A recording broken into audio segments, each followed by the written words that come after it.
Thank you very much, Mr. Berko, for accepting this interview with Simai Azadi. Let's start with this question. In recent months, we have witnessed that the Iranian regime has increased the number of executions. Why do you think the regime has started this journey of executions at this time? Execution mania is not a display of strength. It's a sign of desperation. It's an admission of weakness. In answer to your question, why is the regime now executing on this industrial scale? I think the answer is they are very, very, very frightened. They know the skids are under them. They are hugely unpopular around the world. They are a pariah state. They know, too, deep down, that they're a failed state because not only have they no popular support, they can't run a country in a remotely competent way. Public services are collapsing. There isn't even a proper functioning water supply. There is large-scale, almost rampant, pervasive poverty. And yet they want to cling on to power because these people are deluded. They're not democrats. They don't believe the public has a right to choose its leaders. As I've said many times, the Iranian government, the mad, mendacious mullahs, think that the purpose of government is that the people serve them. They don't seem to understand that it's for the government to serve the people. Knowing they have no public support, frightened of opposition, not wanting to give up their power and privilege, they resort to murder. And of course, we need to ram home the point that the death penalty is used on a scale in Iran greater than in any other country of the world. But I repeat, it's not a display of strength, it's a sign of weakness. And we have got to reiterate over and over and over and over and over again that there is an alternative. People should not despair. There is nothing inevitable about the regime continuing. There is everything inevitable about the regime eventually collapsing. And the reason for that is the power of hope, always everywhere without exception, eventually triumphs over the power of evil. What is not an alternative to mendacious, murderous mullahs is a monarch, an unelected, aristocratic, entitled monarch who thinks that by virtue of historic lineage, family connection, the power that used to be, he has got the right to come over the water from a position of immense wealth and privilege and to take the leadership of Iran into his own hands. That is simply not a credible proposition. So what do I mean? Reza Pahlavi is not a credible alternative to the murderous, tyrannical dictatorship in Tehran. If I am communicating to the mass of people and I ask them to think of their own lives and of something as straightforward, sometimes challenging, but as straightforward as applying for a job, wherever they live, wherever they are in the world, they will have to produce a CV, a curriculum vitae, which says who they are, what they've done, what their track record of experience and achievement is. If Mr. Pahlavi were invited to produce a curriculum vitae, it would say at the top his name, Reza Pahlavi. He would probably want, pompously and self-importantly, to add the words Crown Prince. Underneath that, jobs done, work experience acquired, teams built, missions accomplished, record for this company or that company or the other company, or for this public institution or that public institution or the other public institution, those categories, those parts of the form would be completely blank. I repeat, completely blank. This is someone who has lived off vast wealth, principally in the United States, for several decades. He has no track record of achievement. He says that his name is well known. Well, his name is well known because his father was one of the most egregious tyrants of the 20th century. The Shah of Iran eventually was forced out, and Mr. Pahlavi has made his life elsewhere.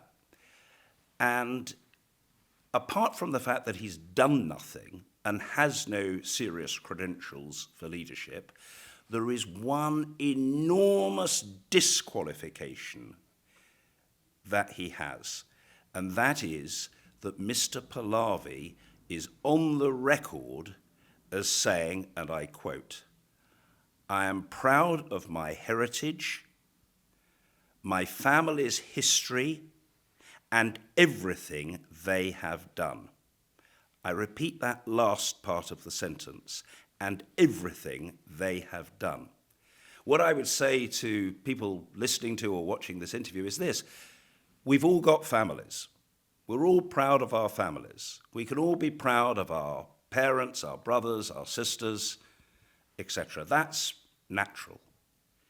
But when you are bidding for public service, to say that you are proud of everything your family has done when your own father was responsible for large-scale murder, for extrajudicial punishment, for disappearances of very great numbers of citizens, and for a long-standing dictatorship over oppressed people, you cannot credibly say that you're proud of that. And by the way, I want to be the next leader of my country. It simply isn't credible. It doesn't work.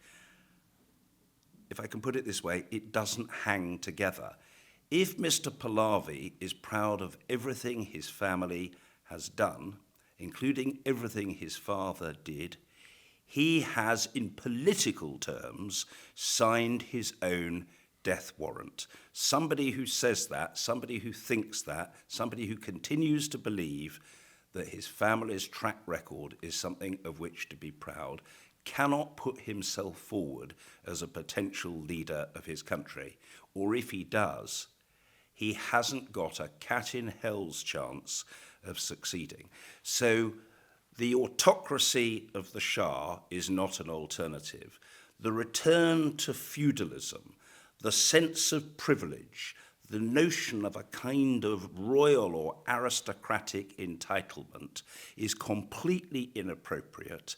And if I may say so, it is out of kilter with the times. We live in an age in which people expect to get on through their own efforts, their own talent, their own hard work. And the other thing about the Pahlavi crowd, if I can put it this way, is that they, as well as being feudalistic, are, as far as I can tell, very chauvinistic to boot. It's a male-dominated mass of people. But women don't seem to get a look in at all.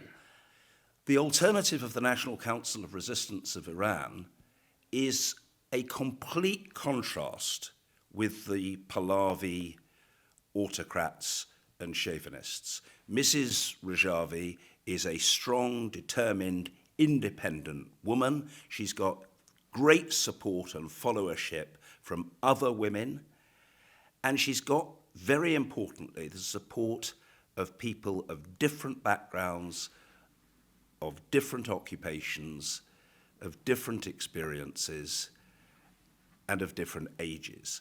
Whenever I come to an NCRI event, one of the things that I find most striking is that the audience is diverse. And everybody is committed, whether they're young or old, whether they're working class or middle class, whether they're people employed in the professions or whether they're students. Whatever they do, they're all committed to a free, democratic, egalitarian, non-nuclear, secular, pluralist Iran.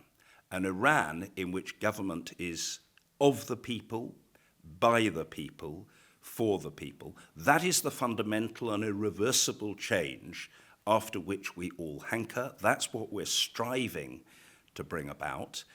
And in these circumstances, what one has to recognize is that we are engaged in a battle of wills between people who want democracy and people who want to preserve dictatorship. The dictators may think they're winning, but the worse they behave, the more execrable their conduct, the greater the number of killings that they commit, the more they discredit themselves.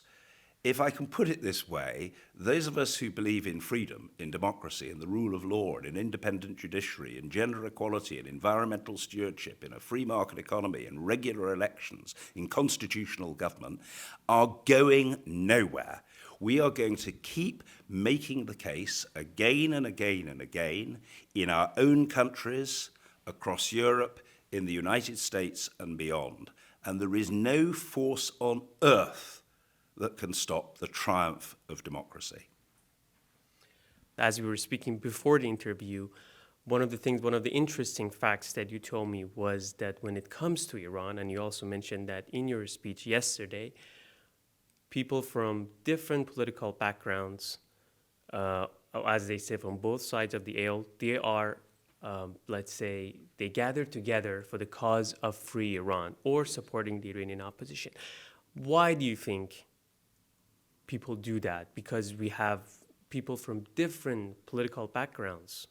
When it comes to their own issues at the country, they're not very much, let's say, friendly together. But when it comes to this cause, we see people from different factions on the same table. Why is that? I think it's because the choice in Iran is so clear-cut between dictatorship and democracy. I think that's what explains the fact that in my own country, the United Kingdom, people of left and right and centre parties alike support the National Council of Resistance of Iran. In the British Parliament, there are people of goodwill and democratic credentials who disagree on those subjects, on the Middle East, on Turkey, Cyprus, on Kashmir, and people disagree not just between parties, but within parties, because they will often differ about the historic rights or wrongs of the situation. In relation to Iran, there is no real discernible difference of opinion at all. In the British Parliament, in my experience over 22 years, I never met a colleague who supported the Shah of Iran. I never met a colleague who said, I supported the Shah of Iran. And I never met a colleague who said, I support the religious dictatorship. Everybody agreed that there was one appalling dictatorship, then followed by another, which represented a massive betrayal of Iranian public opinion. The mullahs seized power and have clung on to it despotically and barbarically ever since. And my parliamentary colleagues, whether they're Conservative or Labour or Liberal Democrat or from other parties, all see that. And that's why when I was at the rally, I saw Labour members of Parliament that I know who are champions of the NCRI, and I met again for the first time in a number of years Boris Johnson, who was a Conservative Prime Minister, who was championing the cause of democracy in Iran. And it was a point I myself was keen to make, that we can disagree about other things. Boris Johnson and I are not personal friends. We disagreed very strongly about a number of things in Parliament, including during my time as Speaker. But we all came together across the party divide yesterday because we think in relation to Iran, there is a clear choice. Do you put up with the depraved regime that exists, or do you cheer for an alternative? And we all want to cheer for an alternative. There is, if I may say so, one other point. Yes, I believe in the NCRI. I believe in Mrs. Rajavi's 10-point plan. I believe in Mrs. Mariam Rajavi as a person of extraordinary fortitude, strength, moral fibre, unmistakable character. But I'm arguing for democracy, and I've never heard Mrs. Rajavi talk about power for herself. And I've never heard her say that she is the designated leader of her people. She's never argued that. What she says is that she's the leader of the National Council of Resistance of Iran, and she would want, of course, to put herself forward and the shadow government forward as a replacement for the present regime. But she wants there to be a new constitution and a 6-month period in which we transition to a new government. And that is on the back of elections by the people. And I know in my heart and in my head, I know it in my every bone, that Mrs. Rajavi would accept the verdict of the people. Now, I'm confident, given her qualities, given her strength, given her character, given her manifesto, given her potential appeal, that she would be victorious. But she's prepared to put it to the test. And we all, supporting the NCRI, and I find this amongst members of the NCRI, are very clear about what democracy means. Democracy does not mean one person, one vote, once. It does not mean one person, one vote, once. It means one person, one vote at regular elections in which people have the chance to choose who represents them, and by implication they have the chance to change their choice from time to time, because that is the nature of democratic politics. Now that is what distinguishes Mrs. Mariam Rajavi and the NCRI from the government of Iran, and her belief in gender equality, full-scale democracy, separation of church and state is what makes the NCRI stand out from any other alternative that might put itself forward. I believe that she and the NCRI would win, but they have trust in the people. I repeat, government of the people, government by the people, government for the people. That's what we in the United Kingdom and people in most of Europe and in the United States enjoy. And that's what we want for the people of Iran. Thank you very much. So I have another question about yesterday's gathering. We heard that the organizers said around 100,000 people were supposed to gather in Paris. There was a last-minute ban on this demonstration. What do you think about this? I thought the cancellation of the demonstration yesterday was quite the most shameful capitulation to the will of the government in Tehran. Now, I'm not a judge, and the judge had to make his ruling, but the initial cancellation, of course, was a cancellation by the French authorities. This was a demonstration organized and booked months ago. It was no threat to anybody. It would have been, in common with all of the other demonstrations by the NCRI, in which I have myself participated over the years, a peaceful, democratic, loving demonstration of people coming together against dictatorship and in favor of democracy. It posed no threat to public order whatsoever. The only threat would have come from people objecting to our democratic protest and trying to provoke conflict or even violence. Now, the idea that a properly organized, duly booked, officially sanctioned demonstration should be cancelled at the last minute because of a threat stated or thought to come from opponents who might provoke disorder is anathema to those of us who believe in freedom.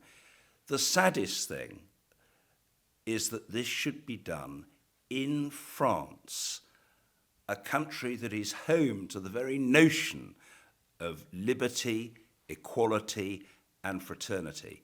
As somebody said yesterday, ruefully, pithily, and powerfully, France, you're better than this. It was shocking. I was completely amazed. And of course, it caused disruption. But did it stop us meeting? Did it stop us making our case? Did it stop us communicating, not least through the magnifying glass of the media? It did not, and we're going to continue, and we're going to make our voices heard, and there will be other demonstrations in the future, and there will be rallies, and there will be mass protests against the regime. But I think the French authorities really ought, in the cold light of day, to recognize that what they did yesterday was wrong, and it frankly was an essay in cowardice. Thank you very much. So we are nearing the end of this interview. But I want to ask you one question before that. That's a personal question about your experience with the Iranian resistance. You have been in politics for many years.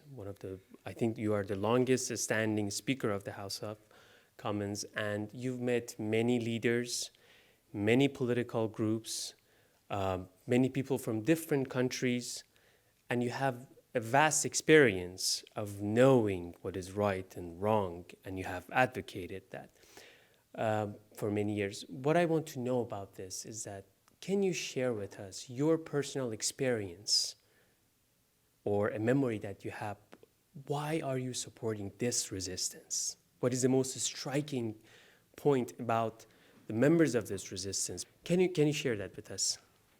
The most striking feature of the National Council of Resistance of Iran is the spirit of sacrifice and solidarity. And if you ask me to recall a particular experience, I remember a couple of years ago when I was attending an event of the National Council and I was due to speak. And before the event took place, there was a lunch. And I was sitting opposite a lady whom I knew, but not especially well. And in the course of conversation, I asked her if she was a mother. And she said yes, she had had a son. But her son had died fighting for democracy in Iran. Immediately, on a purely human level, I felt both enormous sympathy for her and an acute embarrassment that I had caused her a painful memory. And I felt apologetic, and I think if I remember rightly, I said, I'm sorry for bringing up bad memories.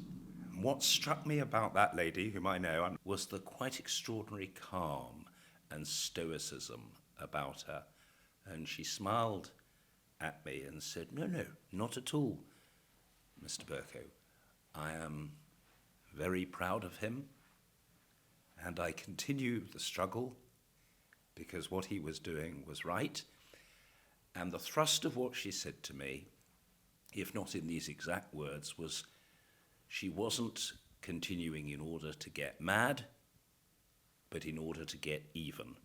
She wanted to continue the struggle in which her son had been engaged with a view to achieving victory. And so, over a period of 22 years in Parliament and nearly 7 since I left Parliament, I can honestly say to you that I've never come across anywhere in the world a group of people amongst whom so many have made personal sacrifices. Because although this lady struck me as exceptional, and in terms of quality and character and courage, she was exceptional, she's probably not that exceptional within the NCRI, because I know her story is replicated by not even tens or dozens or hundreds, but probably by thousands of others right across the NCRI, the Iranian diaspora.